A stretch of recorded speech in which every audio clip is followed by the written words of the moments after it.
Assalamualaikum warahmatullahi wabarakatuh. Saya Evita Nur Aisyah dari kelompok 8 Sosiologi Perkotaan akan mempresentasikan hasil diskusi kami yaitu tentang pemikiran para ahli.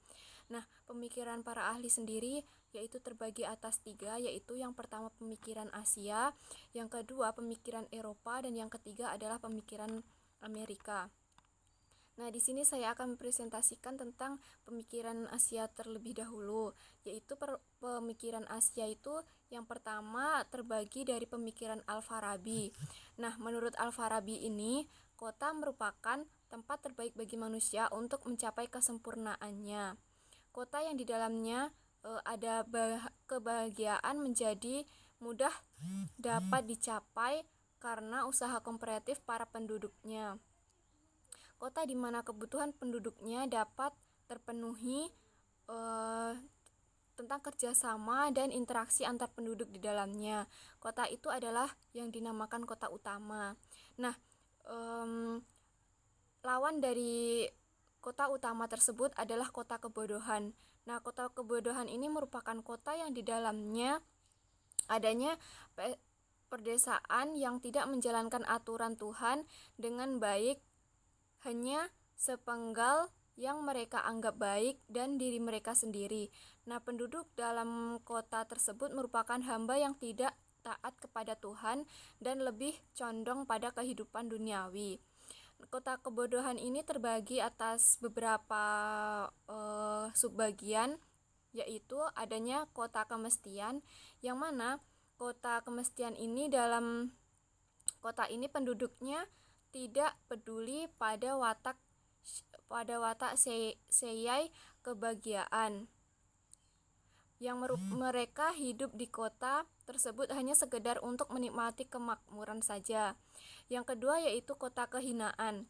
Kota ini merupakan wujud dari nafsu manusia akan materi, yaitu material, di mana di dalam kota ini para penduduknya mencukupkan dirinya dengan kekayaan dan pemilik harta.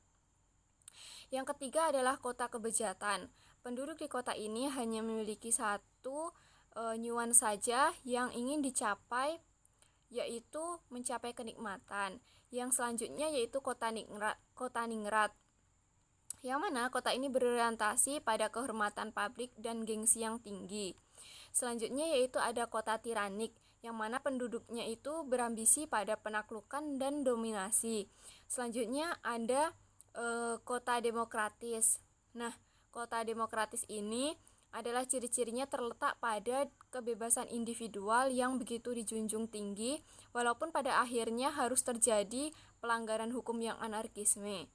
Di kota ini, kebebasan individual menjadi tujuan utama, walaupun bentuk kebebasan yang dilakukan merupakan kebebasan yang berlebihan. Dari bentuk kedua dari lawan kota utama adalah kota pembangkang. Bentuk dari lawan yang ketiga kota utama itu adalah kota kesesatan.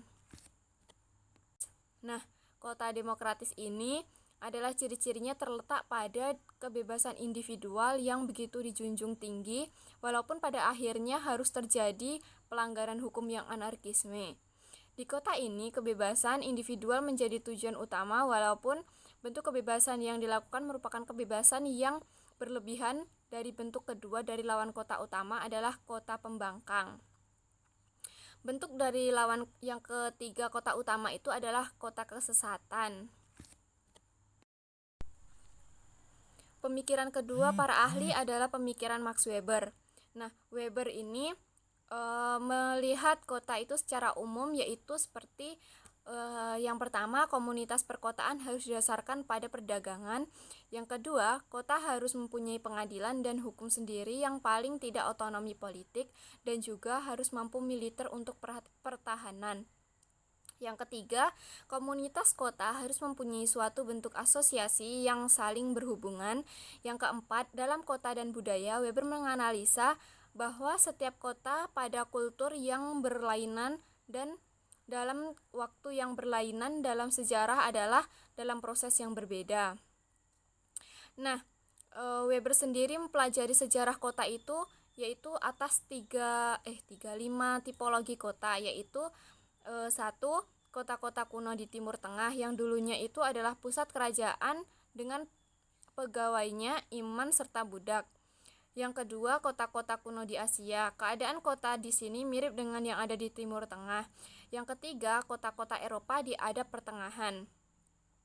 Muncul dan berkembangnya setelah penduduknya mendapat hak kekotaan dari penduduk bangsawan penguasa. Yang keempat, kota di Eropa dalam masa sejarah modern. Kota di masa ini bercirikan pada keterbukaan ekonomis. Yang kelima, kota-kota modern di dunia barat, yaitu kepadatan lalu lintas di kota mulai meningkat.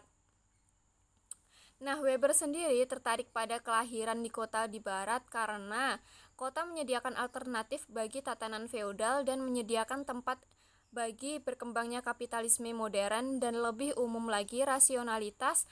Ia mendefinisikan kota-kota dengan ciri-ciri, yaitu satu, pemukiman yang relatif tertutup, yang kedua relatif besar, yang ketiga memiliki pasar, yang keempat memiliki otonomi politik parsial. Yang ketiga adalah pemikiran para ahli dari pemikiran Amerika, yaitu ada George Simmel. Simmel mengaitkan dengan kebudayaan objektif dan masyarakat modern. Nah, Simmel juga menguraikan teori aliansi yang hampir sama dengan aliansi Marx, yang mana budaya dalam The Philosophy of Money, yaitu teori aliansi budaya tersebut diletakkan pada konteks perkembangan kebudayaan modern, khususnya penggulatan antara budaya objektif dan subjektif.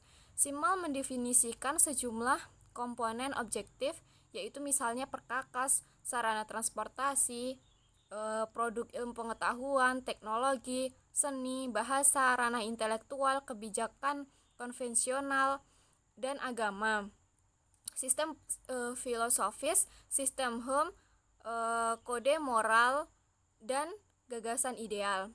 Pembahasan Simmel ini tentang kebudayaan objektif dapat dikaitkan dengan analisisnya tentang bentuk interaksi. Nah, dalam esai The Metropolis dan Mental Life, Simmel menganalisis bentuk interaksi yang terjadi di kota modern.